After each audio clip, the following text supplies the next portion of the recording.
Hey guys, welcome to the channel. Thank you for being here. My name is Andrew, coming to you from beautiful Costa Rica. Tonight's topic is going to be why you don't accept the Hoover. Think about that for a minute. And guys, if you want one-on-one coaching with me, please drop an email at narcdailyvideos@gmail.com.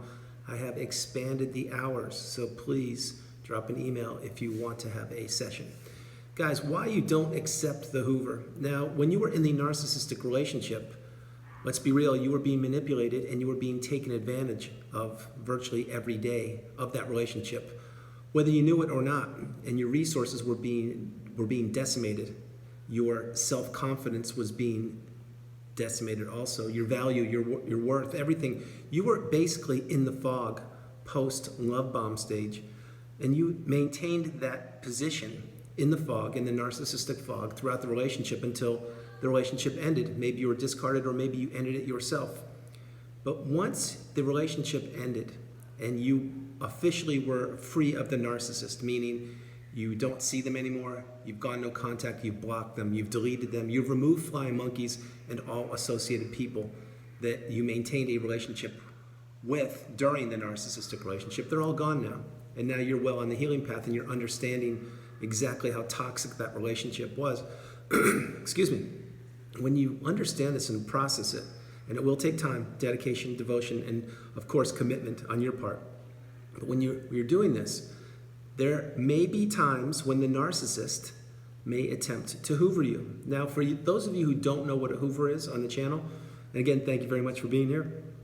A Hoover is when the narcissist tries to return back to the scene of the crime per se, which is you. They're trying to return back to the relationship, if only for a few minutes, a few days, weeks, months, until they can discard you again. You see, the narcissist believes that you still have more attributes that they want to take from you, that you still have more possessions or more things that they can get from you. And what they want to do, essentially, is to crush you. They want to test the water with you and see if you are open to rekindle a relationship or open to receive that text or email or phone call. And what they're doing essentially is just seeing where you are. Have you moved forward? Have you become educated and understand that blocking them, going no contact is the path? Or are you weak and maybe doubting yourself and maybe saying to yourself, wow, you know, this person, maybe they did change. I believe, even though they're a narcissist, I believe they can change. And they really did love me. And they really do want the best for me, of which none of that is true. But the narcissist plays an evil game of manipulation during the Hoover. What they do is many times they will jump back or try to jump back into your life using phony excuses like, oh, I left a belt at your house, or oh, this piece of mail, even though it's bulk mail, it came to me and it has your name on it, or you owe me $5 from 3 years ago. Things like that. They could say anything. Or more obvious ones, many ways they will try and entrench themselves back in the relationship with you is they will use another person. Like, this is one I hear all the time. So-and-so is sick. They're really not doing well. I just thought you should know. And when in fact you already have this information, you don't need to hear it from the narcissist who basically put you through hell and back. Now, the narcissist, remember, they're banking on you having a short memory of you maybe being open to rekindle a relationship for the second, third, fourth, 20th time. But if you have the knowledge and you have the education on narcissism, remember, this is your superpower. And you owe it to yourself to protect yourself, which means you don't accept a Hoover. More importantly, you don't put yourself in any position to accept a Hoover.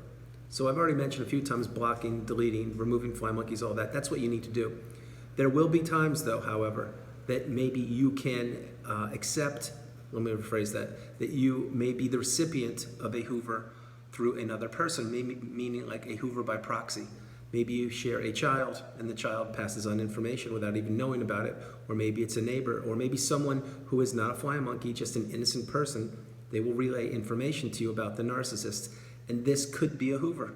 It really could be. It could be a way for the narcissist to drop information, little tidbits of information to the chosen people I just mentioned to deliver to you, because the narcissist realizes they can't get to you directly, so they will circumvent this and use another person to do so. Now keep in mind, when a Hoover takes place, and not all narcissists will Hoover. Many do, but there are certainly many that don't. And there's no time frame. There's no, because I get that question all the time, like, the relationship has been over for 3 months. Should I expect a Hoover now? There's no rhyme or reason, and I'll get into that in a moment. But the narcissist may never Hoover. Other times, maybe they will Hoover after 5 years, 10 years, 30 years, who knows? But the point is, we always want to be living our best lives, thinking about ourselves, putting the energy that we have into ourselves, not waiting for or not thinking about a Hoover.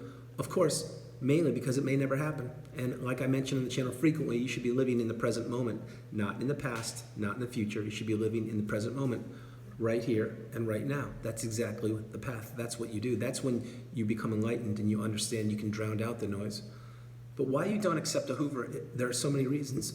One is we don't want you going backwards, because on your healing path, you've put a lot of work into yourself.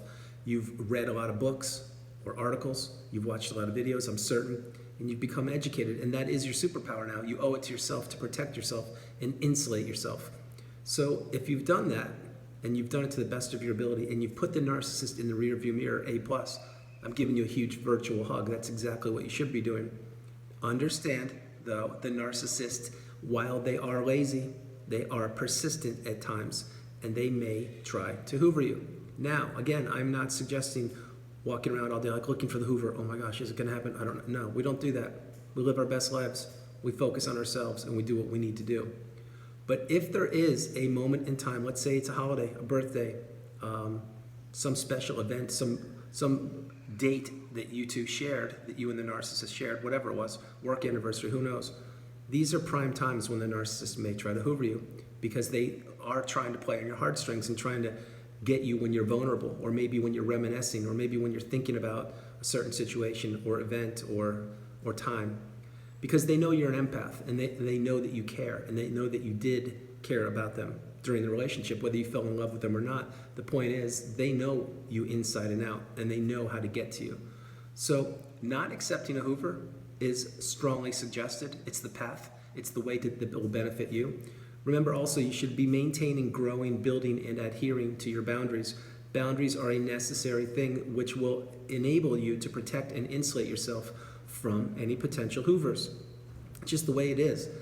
Post-narcissistic relationship, my hope is, and expectation is, that you're getting a wealth of knowledge through my channel and many others, and you're learning exactly the steps to take to insulate yourself, protect yourself, and to not fall for the manipulative techniques of the narcissist. Keep in mind, in the past, when you were with the narcissist, you most likely did not even know they were a narcissist and that narcissism existed on this planet. After having gone through your relationship in any capacity with the narcissist, you now understand that many people on the planet don't think the way you do. What they do want to do is take, and manipulate, and crush you, and take all of your resources, and then just to disappear into the middle of the night, and to do it to somebody else. Rinse, wash, repeat. That's how the narcissist lives. Remember, the narcissist can't love, they don't introspect, and they have no empathy. What they want to do is just take from those people, which in this case was you, it's not you now, who have all the beautiful resources. You understand my point. You have the resources. I'm saying that you have the knowledge now, so you don't allow anyone else to take these things from you. You only offer your resources, your kindness, your love, your empathy to those people who are trusted and loved ones around you. The Hoover is not a good thing. And if you have not received a Hoover, that is a great thing, because it means the narcissist most likely, either A, you have not come across their radar because they have a new supply and that's what they're working on right now, or B, that they know that you have the education, you know that they are a narcissist, or they know that you have boundaries and they blew it. The chance is over, it's done. They've now been exposed, the mask has slipped, and you understand exactly who they are. There are many other reasons why the narcissist won't Hoover. There are many. Most times though, however, it is because they have new supply and or new sources of supply to keep them occupied, to keep them in the feeding frenzy. So they didn't have to, they've already consumed all of your energy and your resources. So now they're on to other people. That's what they do. Remember, the narcissist can get supply from anything, from a pet, coworker, lover, acquaintance, neighbor. It can be a stranger on a bus, on an airplane. It can be virtually anything, an event. But the narcissist, what we don't want is them to have you on the radar anymore. We want you off the radar. We want you living your best life, moving forward, and not accepting a Hoover. When the relationship first ends, let's be real, there are many times you are looking for a Hoover. When it really first ends, I'm talking you're out a couple weeks, maybe even a month or two, you're thinking, yes, I want to contact this person, or I want this person to contact me because I believe that we can rekindle things. Things can get back to where they were and get better, things like that. Truth of the matter is, no, that's not the case. And that's when you were deep in the fog. You weren't thinking clearly. You were thinking about what ifs. And you were in the trauma bond, and you were still attached to the narcissist. That's why you thought that way. That's why going no contact, blocking, and deleting is the path. The further you get away from the narcissist and the toxic energy of the narcissist, the clearer you see, the clearer you feel, the lighter you are. You're in a flow state. You understand exactly how strong you are, and you put all of your time and energy and love into yourself. But like I mentioned, when the relationship first ends, many times you do want to Hoover because you think they've changed. You think that they're not that bad. What it is, it's your head playing tricks on you. It's exactly what it is because you're in the fog and you're not thinking clearly. But once you come away from that, you understand, wow, oh my gosh, that was such a non-healthy relationship, and I am so fortunate to be away from it, and I don't want a Hoover. That's when you get to that point when you're disgusted and you want nothing to do with them. You want no Hoover. You want nothing to do. You don't want to hear their name. You want nothing about that relationship to cross your mind. That's a beautiful thing. And that's when you've moved forward, and that's when you're healed, and that's when you're looking forward to living your best life. A Hoover, before I close the video out, a Hoover many times can trigger you. It can set you back in time, whether you accept it or not. That's why we don't want anything to do with the narcissist or the flying monkeys or any of those people in the past relationship. We don't want to hear the names. We don't want to speak the names. We want nothing to do with them because we don't want to be triggered. But most importantly for this video, we don't want to accept a Hoover or even be Hoovered. So that's the video, guys. I hope you liked it. I loved doing it from beautiful Costa Rica. This is Andrew. Namaste.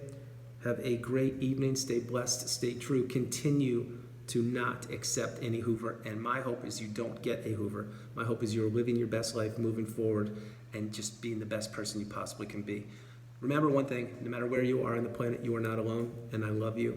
God bless you. Stay true, stay strong, and continue to become educated, awakened, and aware. I will talk to you in the morning, and be strong. I love you. God bless you. Good night.